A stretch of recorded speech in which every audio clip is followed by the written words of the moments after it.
M phase किसको represent करता है? Tell me. किसके लिए बोला जाता है सेल साइकिल में कि cell cycle has two main phases, small one is metaphase, M phase, not metaphase but M phase, and other is interphase, long interphase divided into G1 S mitosis phase, mitosis phase को बोला जाता है। G1 S and G2 बाकी phases हैं interphase के, and M phase is representing the mitosis. Generally mitosis क्योंकि body cells में वैसे भी क्या होती है, नॉर्मल डिप्लॉइड सेल्स में माइटोसिस होती है। क्लियर?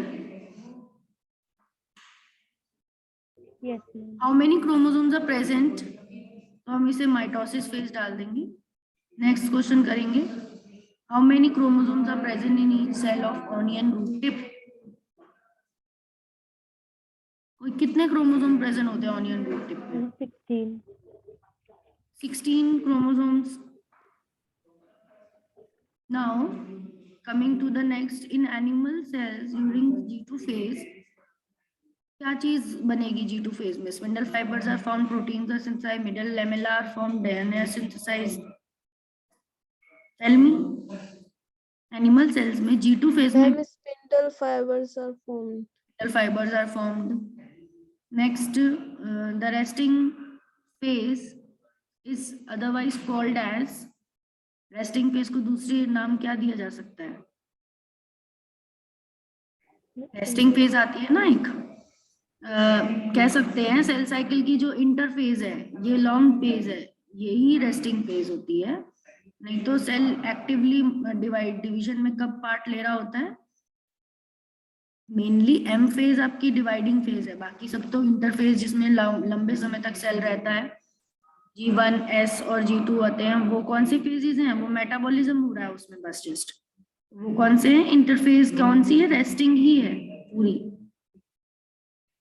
ठीक है। रेस्टिंग फेज इंटरफेज है, और डिवाइडिंग फेज कौन सी है? एम फेज है। क्लियर? क्लियर? आप क्या करोगे? इंटरफेस, रेस्टिंग फेज डालोगे। Then in animal cells the mitosis division is seen in, animal cells mitosis किस कौन से cells में देखी जाएगी? Diploid somatic cells. Diploid somatic cells. S phase mark, S phase किसका मार्क करती है? S phase में कौन सा क्या चीज हो रही होती है? S phase mark Ma'am, DNA replication. DNA replication and chromosome duplication. हम इसे सबमिट करते हैं, हम देखते हैं हमारे कितने सही हुए हैं। Plant shows mitotic division in, इसमें हैप्लॉइड एंड डिप्लॉइड सेल दोनों में बताया है। अब ये क्वेश्चन किससे रिलेट किया है इन्होंने? डिप्लॉइड सेल में तो होता है, चलो ठीक है। हैप्लॉइड सेल्स में कितना होता है? हैप्लॉइड सेल में एल्गीज है, एल्गी भी लोअर प्लांट है, हालांकि उसमें भी क्या होती है, उनकी लाइफ साइकिल ही हैप्लॉइड है। उनकी कैसी है? लाइफ साइकिल ही हैप्लॉइड है। तो वो आपको पता है ना, गैमेटोफाइट फेजेस, स्पोरोफाइट फेजेस, तो वो अपने गैमेटोफाइट स्टेज में भी मल्टी सेलुलर बनते हैं बाय सेल डिवीजन, तो उसमें हैप्लॉइड का माइटोसिस होता है, तब जाके गैमेटोफाइट स्टेज बनती है। डिप्लॉइड में स्पोरोफाइट की डेवलपमेंट में डिप्लॉइड जाइगोट का होता है माइटोसिस, उनमें माइटोसिस दोनों में होता है, हैप्लॉइड और डिप्लॉइड। क्लियर? यस मैम, मतलब उसमें पहले माइटोसिस होने के बाद ही फिर फर्दर डिवीजन होता है। हाँ, और मतलब गैमेटोफाइट जो थैलस बनता है वो भी तो है, मतलब माइटोसिस से बना है, भले ही वो हैप्लॉइड थैलस है, मैम बना है वो माइटोसिस होके बना है ना, उसमें काफी सारे सेल्स हैं। और अब नेक्स्ट हम देखेंगे what is the average life span. ये हमारा करेक्टर 24 आवर्स का है। मैमेलियन का life span and the number of chromosomes, amount of DNA changed जो है एनाफेज और एस फेज में होता है। इन यीस्ट सेल 90 मिनट की लाइफ साइकिल है, करेक्ट है। एम फेज में माइटोसिस फेज को रिप्रेजेंट करता है। एम फेज कितने क्रोमोसोम है? 16 क्रोमोसोम है। एनिमल सेल्स में स्पिंडल फाइबर नहीं बनते, प्रोटीन सिंथेसाइज होते हैं। स्पिंडल फाइबर्स एम फेज में बनेंगे, G2 फेज में उसके बस प्रोटीन बन सकते हैं, ठीक है। It's proteins are synthesised in the G2 phase. Which proteins? Tubulin proteins, क्योंकि आपको पता है स्पिंडल फाइबर बना किसका है? ट्यूबुलिन यूनिट्स का बना है। ये ट्यूबुलिन जो है, हमने ये वाले प्रोटीन जो पढ़े हैं वो साइटोस्केलेटल प्रोटीन की बात हो रही है यहाँ।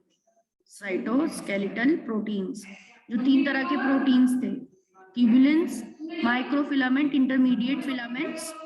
ओके, जो आपको पता है उसमें भी रहते हैं फिलामेंट, उसमें फ्लैजिला में, फ्लैजिला सीलियम, ट्यूबुलिन प्रोटीन, वही प्रोटीन्स G2 फेज में बनाए जाते हैं फॉर माइटोसिस।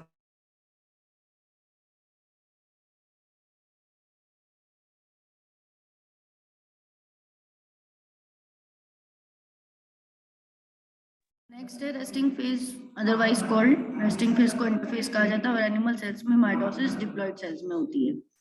ठीक है, कि एनिमल की बॉडी डिप्लॉइड है ज्यादातर, उसमें ऐसा कोई स्टेज नहीं है, उसमें गैमेट है, सिर्फ एक ही सेल है जो कि हैप्लॉइड है, गैमेट, उसके अलावा बाकी सारे सेल कैसे हैं? डिप्लॉइड है। क्लियर? Yes ma'am, clear.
तो यहाँ पर हम इसके कुछ क्वेश्चन और सब्जेक्टिव पैटर्न में देख लेते हैं एनसीईआरटी का। क्या क्वेश्चंस हैं? एवरेज लाइफ स्पैन वाला क्वेश्चन है इसमें, ये हमने देख ही लिया। 24 आवर्स की distinguish between cytokinesis and karyokinesis है। ठीक है, तो साइटोकाइनेसिस में सेल डिवीजन होगा सेपरेट, सेल मेम्ब्रेन फॉर्मेशन से या फिर प्लांट में सेल प्लेट फॉर्मेशन से। कैरियोकाइनेसिस में सेपरेशन होगा डॉटर क्रोमोसोम्स का। ठीक है, next question, describe events taking place during interphase. तो G1 S और G2 फेज को डिस्क्राइब कर दोगे आप कि G1 फेज में सेल मेटाबॉलिकली एक्टिव होता है, ग्रो करता है, प्रिपेयर करता है ताकि वो आगे के स्टेप के लिए प्रिपेयर करता है। हर पीछे का स्टेप आगे के स्टेप के लिए प्रिपरेशन है। अब G1 की प्रिपरेशन ये है कि वो S में डीएनए जो रेप्लिकेट होगा उसकी एंजाइम्स बनाएगा, डीएनए रेप्लिकेशन की एंजाइम्स G1 बनाएगा। S फेज जो है वो डीएनए रेप्लिकेट कर देगा, उसने जो G1 में जो एंजाइम बनाई वो यूज करके क्रोमोसोम का नंबर डबल कर देगा। G2 फेज में क्या होगा? वो ऐसे आरएनए, ऐसे प्रोटीन बना देगा जो माइटोसिस में जरूरी है। G0 फेज क्या है? G0 फेज एक GAT1 की इनएक्टिव फेज है, जिसमें सेल अगर चला जाए तो वो डिवाइड नहीं करता, वो M फेज में नहीं जाता, फिर वो G0 फेज होती है, उसको क्विसेंट फेज कहते हैं। माइटोसिस इक्वेशनल डिवीजन क्यों कहा जाता है? क्योंकि क्रोमोसोम नंबर पेरेंट और डॉटर सेल्स में बराबर होता है। क्रोमोसोम्स मूव होते हैं, स्पिंडल एपरेटस की तरफ जाते हैं, स्टेज को क्या कहते हैं? तो इसको इसमें इक्वेटर की तरफ जा रहे हैं, इक्वेटर की तरफ जाने वाले क्या स्टेज हो जाएगी? मेटाफेज। एंड सेंट्रोमियर स्प्लिट हो रहा है, ये कौन सी फेज हो जाएगी? जब मेटाफेज पे लगे हुए क्रोमोसोम का सेंट्रोमियर स्प्लिट हुआ तो एनाफेज में होता है। And pairing of homologous chromosome होने लगी, तो यानी कि ये होमोलोगस क्रोमोसोम क्या था? मियोसिस 1 की बात है, और वो भी कौन से फेज की है? जाइगोटीन की बात है, तो बताना है कौन से फेज की है। क्रॉसिंग ओवर हो रहा है तो ये किस में होगा? Pachytene stage of prophase 1। Now next is describe the synapsis, bivalent and chiasma, तीनों एक दूसरे से रिलेटेड है, उनका डायग्राम भी बनाना है। होमोलोगस क्रोमोसोम का पेयरिंग दिखा हुआ, एक शॉर्ट क्रोमोसोम एक लॉन्ग क्रोमोसोम को, और फिर उसमें ये समझाओ कि साइनेप्सिस है होमोलोगस क्रोमोसोम की पेयरिंग होना जाइगोटीन फेज में, एंड पेयरिंग को ही साइनेप्सिस कहते हैं। बाइवेलेंट टेट्राड जो क्रोमोसोम में साइनेप्सिस के बाद मिलते हैं उन्हें टेट्राड बोला जाता है। उन क्रोमोसोम्स को 4 होते हैं क्योंकि वो 4 क्रोमेटिड्स दिख रहे होते हैं उसके, इसी वजह से टेट्राड बोला जाता है क्योंकि उसमें हमें 4 क्रोमेटिड्स दिख रहे होते हैं। 4 होमोलोगस क्रोमेटिड्स दिख रहे हैं बिकॉज हमें, therefore they are called tetrad। 2 homologous chromosome के 4 क्रोमेटिड्स, ठीक है। और इसीलिए बाइवेलेंट मतलब बिकॉज ऑफ 2 वैलेंसी कितने हो गए 2, क्रोमोसोम का number 2, but tetrad because of 4 chromatids. Diplotene stage में क्या होता है, काइस्मा फॉर्मेशन होता है, तो काइस्मा के लिए बोल दिया diplotene phase. Paired chromosome x shape के जहां पर जुड़े रहते हैं उन्हें बोला जाएगा काइस्मा। उस एक्स पोर्शन को जहां पर क्रॉसिंग ओवर के बाद पोर्शंस भी क्रोमोसोम के एक्सचेंज किए जाते हैं और जिससे रिकॉम्बिनेशन होती है, नॉन सिस्टर क्रोमेटिड्स के बीच में एक्सचेंज भी होता है, देयर इज एक्सचेंज एट काइस्मा, ठीक है, जिसकी वजह से न्यू कॉम्बिनेशंस बनती हैं जीन्स की।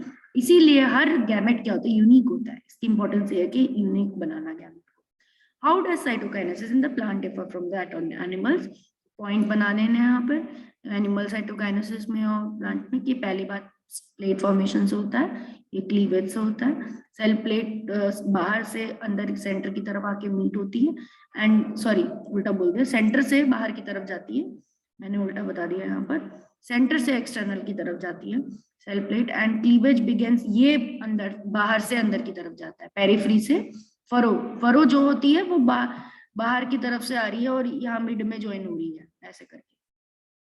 बट सेल प्लेट जो हो रही है, सेल प्लेट में कैसा है, जैसे ये सेल है, यहाँ पर अगर सेल प्लेट बन रही है तो ये सेंटर से बनना शुरू होती है, सेंटर से बन के वो यहाँ पर ज्वाइन करती है, बाहर की तरफ ज्वाइन करती है सेल प्लेट, दोनों तरफ से 2 सेल्स में।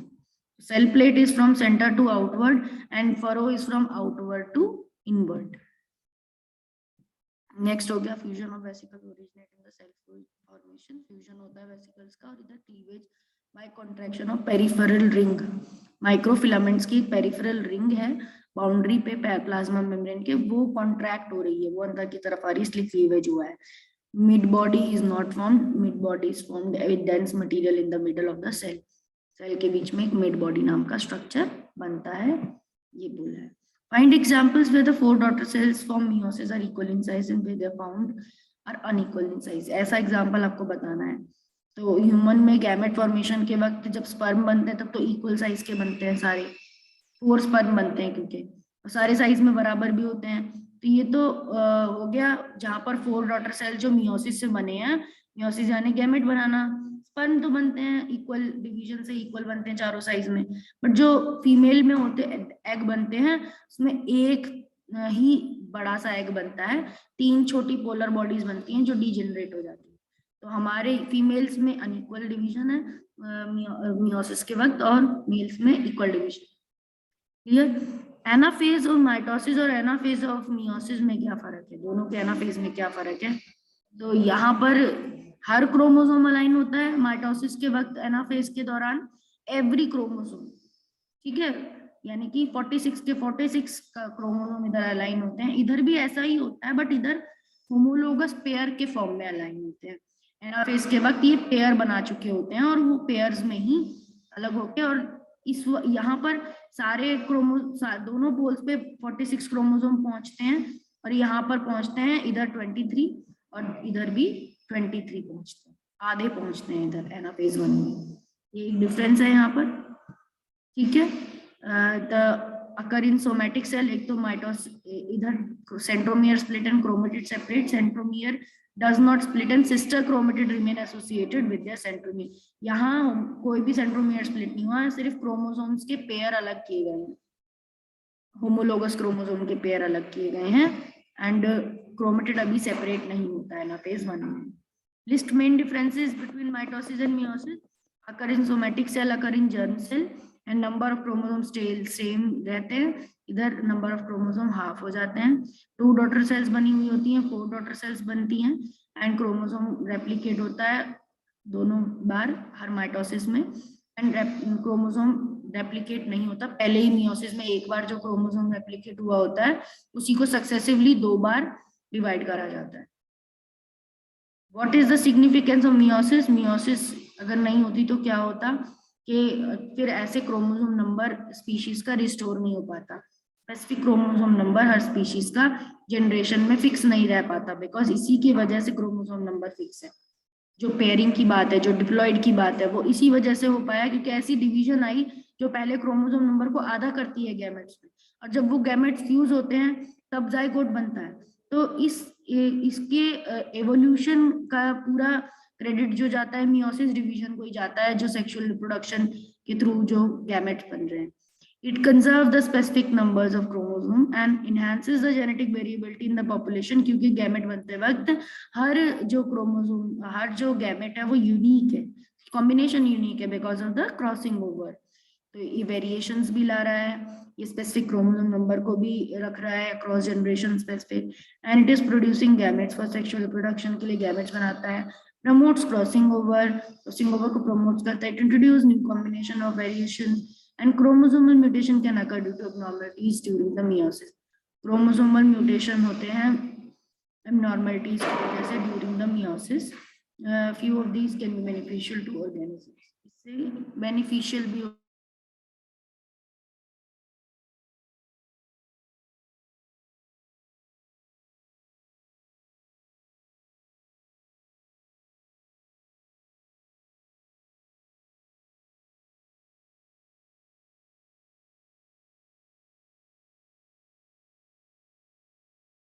तो इसमें आपका ये हो गया discuss with your teacher about haploid insects. ऐसे हैप्लॉइड इंसेक्ट्स के बारे में भी बात करो। अभी जब मैं आपको पहले बता रही थी तो बोला था मैंने एनिमल की बॉडी तो डिप्लॉइड होती है, बट ऐसे कुछ एनिमल्स हैं जैसे हनी बी के जो मेल्स होते हैं, हनी बी के जो ड्रोन्स होते हैं, और भी एक लिजर्ड है जो लेसिरेटा नाम की, जो कि हैप्लॉइड है, पर वो तो चलो रेप्टाइल में आ गई, बट इंसेक्ट में हनी बी ऐसी एग्जांपल है जो कि हैप्लॉइड है। ठीक है, लोअर प्लांट्स ज्यादातर एल्गी जो है वो हैप्लॉइड है।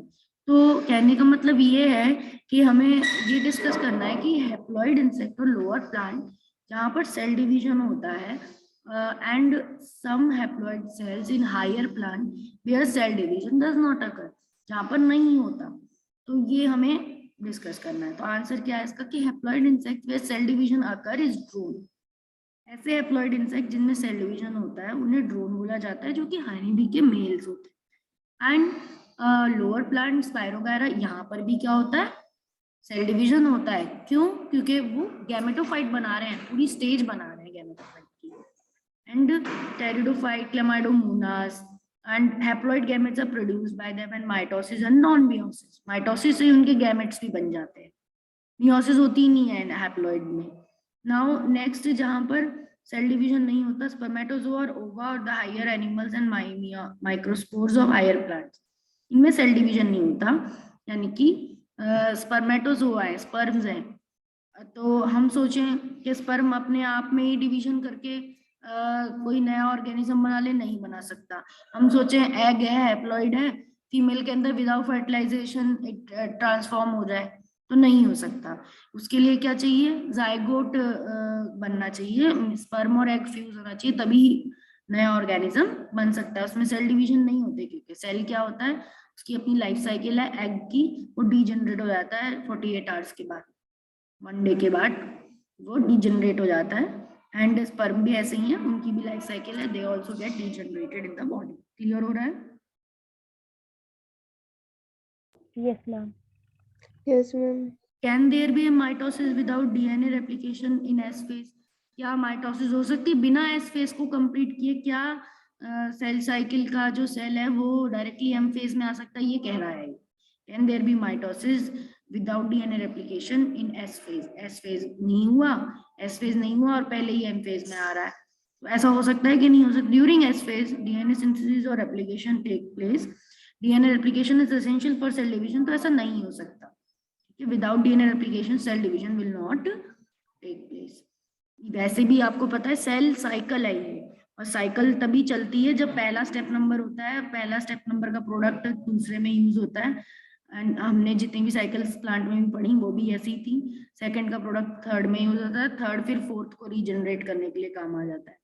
इस तरह से ही तो साइकिल बनती है, इसमें कोई भी चीज गायब भी नहीं होती, और ये एक दूसरे को बनाने के लिए। तो सेल साइकिल इसीलिए हुई है कि सेल पूरी इंटरफेज में आए, जिसमें वो G1S और उसमें जाए G2 में, और फिर सेल M फेज में आकर अपना जब उसका DNA डबल हो चुका है तब वो सेल माइटोसिस के वक्त वापस से 2 सेल्स में कन्वर्ट हो जाए, वो अपने आप को रिन्यू कर ले डॉटर सेल्स में। इसीलिए सेल साइकिल बनी है। तो इसमें हर फेज जरूरी है। Can there be DNA replication, ये हमने डिस्कस कर लिया। Can there be DNA replication नहीं किया without cell division, cell division के बिना भी DNA रेप्लिकेशन हो सकता है, ऐसे बोल रहा है। Yes, DNA replication take place without cell division in order to prepare for cell division.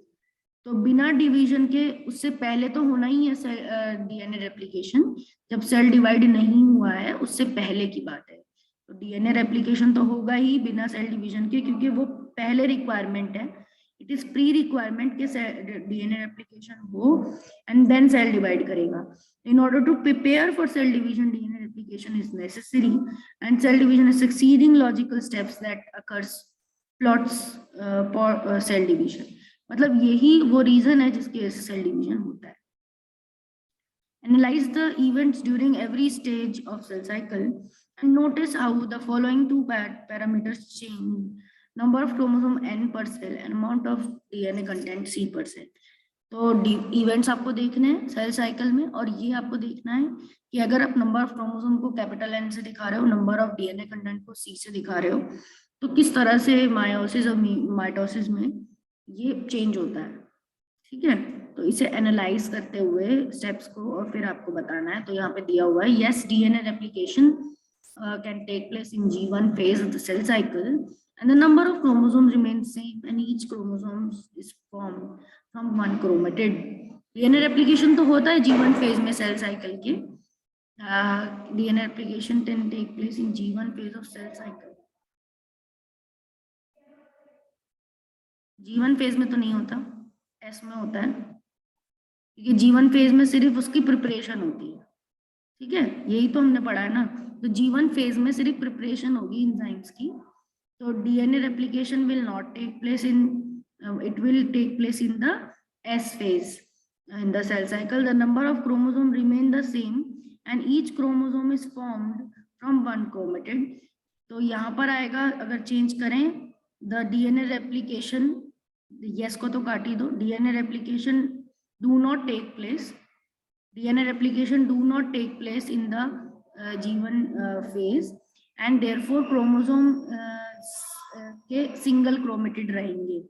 But in the S phase, जब S phase में सेल आएगा तब chromosome formed by 2 sister chromatids, तब DNA रेप्लिकेशन होगा। In S phase DNA replication take place, यहाँ पर हम लिखेंगे DNA replication take place and it is formed by 2 sister chromatids. अब जो सिंगल क्रोमोसोम था पहले, अब उसके अंदर ये G1 फेज में ऐसा रहेगा, G1 फेज में ऐसा रहेगा कि सेंट्रोमियर है, सेंट्रोमियर पे सिंगल क्रोमेटिड है, और S फेज पे आकर DNA रेप्लिकेट होगा और अब इसके अंदर 2 क्रोमेटिड्स हो जाएंगे सेंट्रोमियर पे जुड़े हुए, ये बोलेंगे हम। And similar condition continue in G2, और यही कंडीशन किस में रहेगी, G2 में भी, अब क्योंकि S में बन चुका है डबल, तो ये सिमिलर कंडीशन रहती है G2 में। And while in M phase में क्रोमेटिड सेपरेट हो जाते हैं, M फेज आता है, पूरी स्टेप्स होती हैं और यहाँ पर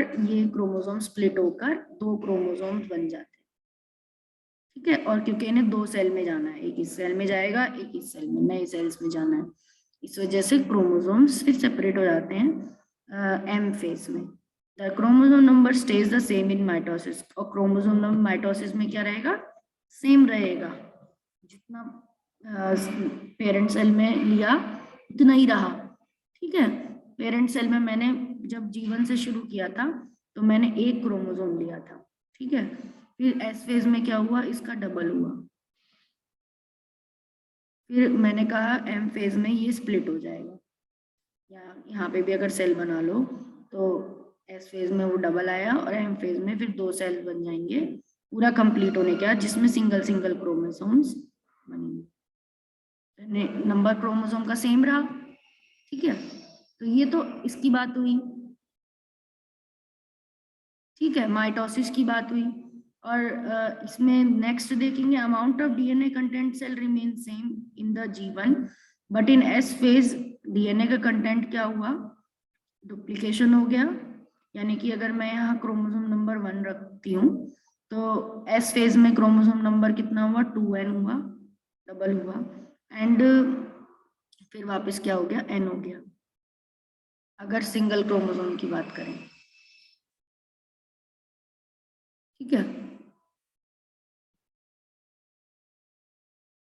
तो इस तरह से, पर आपके बुक में ऐसे भी बताया है, आप G1 पेज जब पढ़ोगे, G1 S और इनकी जब डिस्क्रिप्शन पढ़ोगे तो वहां पर इसको थोड़ा सा समझाया है अलग तरीके से,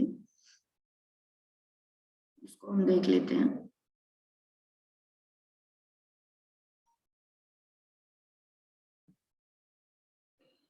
उससे इसको कनेक्ट करना आसान रहेगा।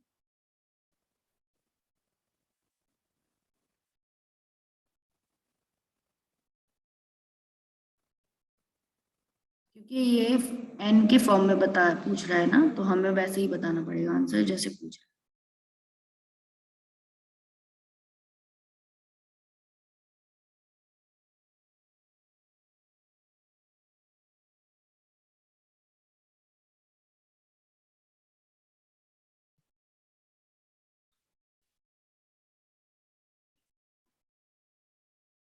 यहाँ पर हमारा इस पैराग्राफ में दिया हुआ है, ठीक है, कि कैसे कैसे चेंज होता है।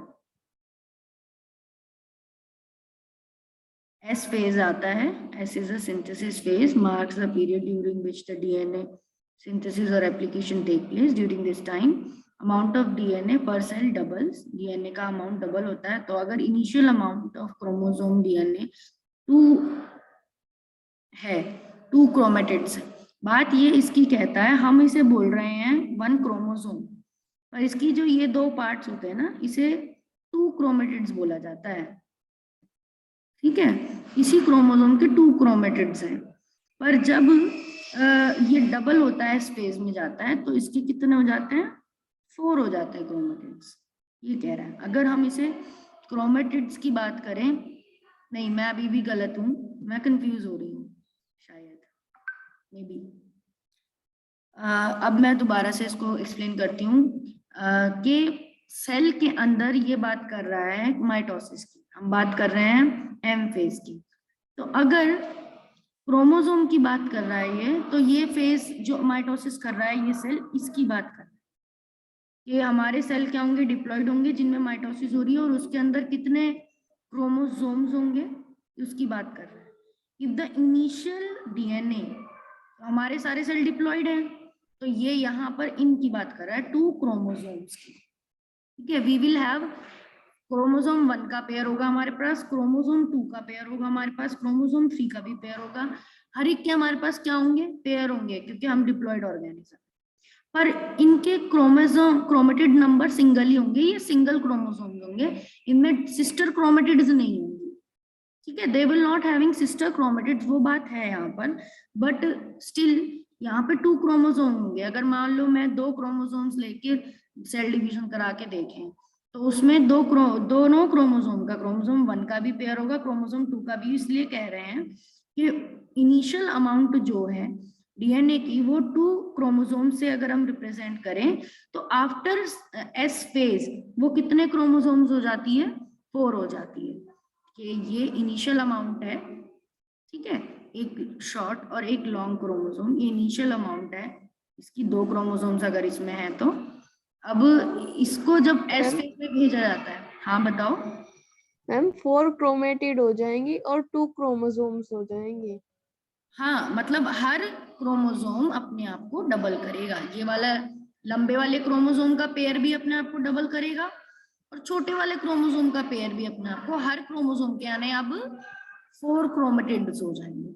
यानी डीएनए कंटेंट कितना बढ़ गया, पहले 2 क्रोमोसोम्स थे, ठीक है, पहले 2 क्रोमोसोम के पेयर से अगर हम बात कर रहे हैं, क्योंकि वो शो करने में आसानी रहेगी कि 2 पेयर को हम सेपरेट करके दिखा।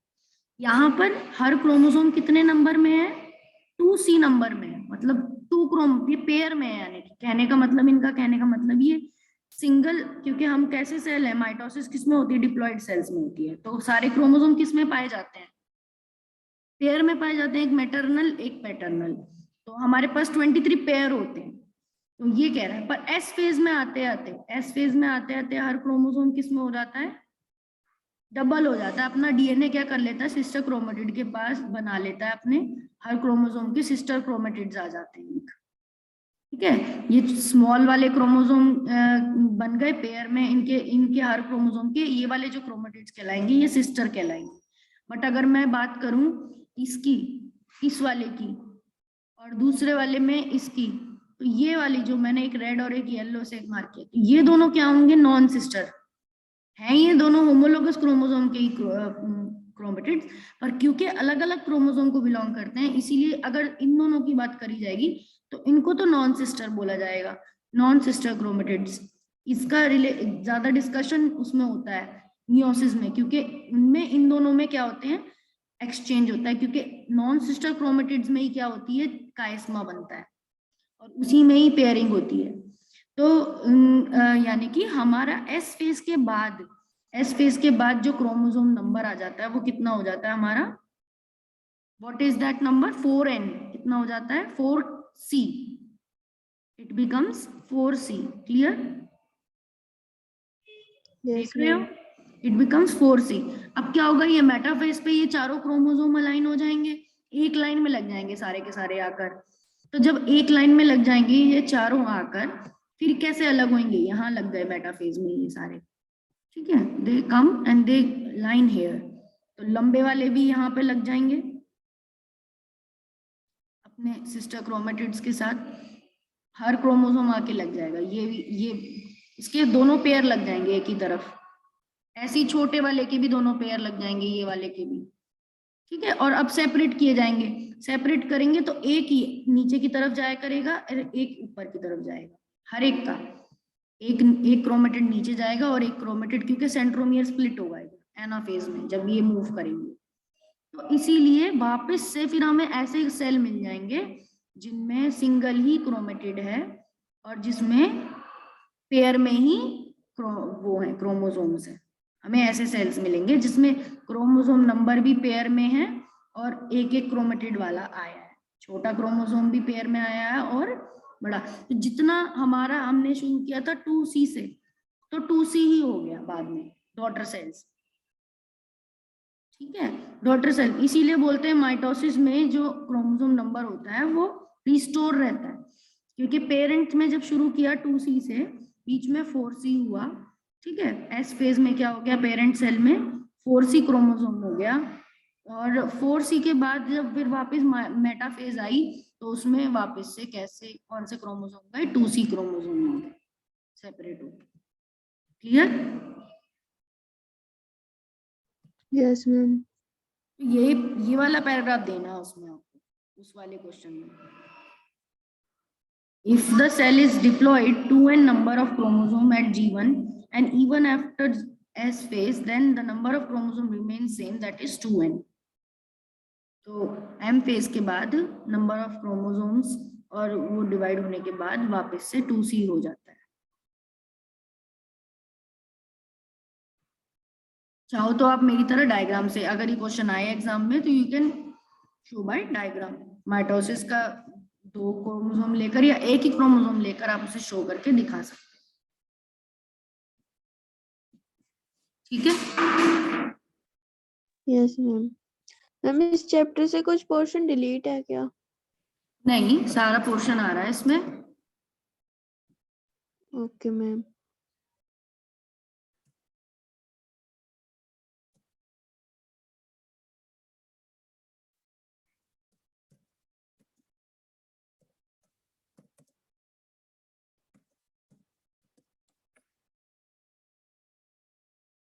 यहाँ डायग्राम देख लेते हैं, डायग्राम से और भी अच्छे से पता चल जाएगा कैसे हो रहा है।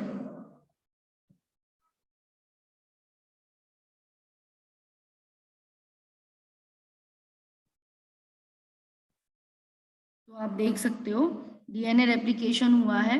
डीएनए रेप्लिकेशन यहाँ पे दोनों में ही 2 क्रोमोसोम से शुरुआत हुई है, पर आप देखो डिफरेंस क्या है। तो तो माइटोसिस का यहाँ ऑरेंज में नीचे लेबल किया है, मियोसिस का पिंक में लेबल किया है। तो जब हम देख रहे हैं यहाँ पर 2 क्रोमोसोम लेकर बात हुई, यहाँ पर 2 पेयर लिए हैं, एक ब्लू वाले का पेयर, एक पिंक वाले का पेयर लिया है।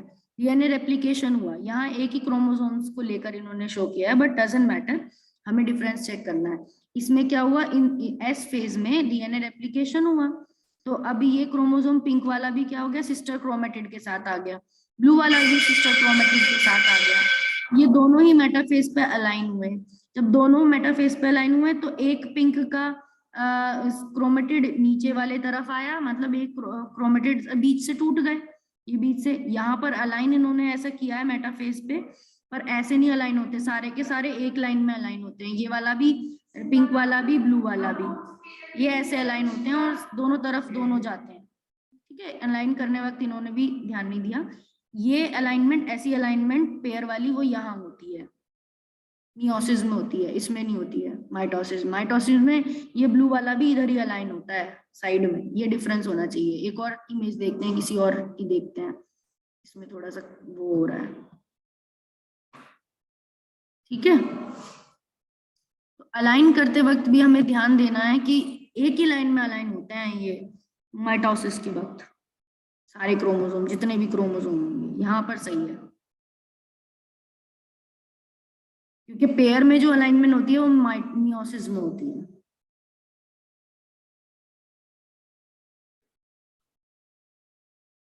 ठीक है, can you see here? Yes ma'am.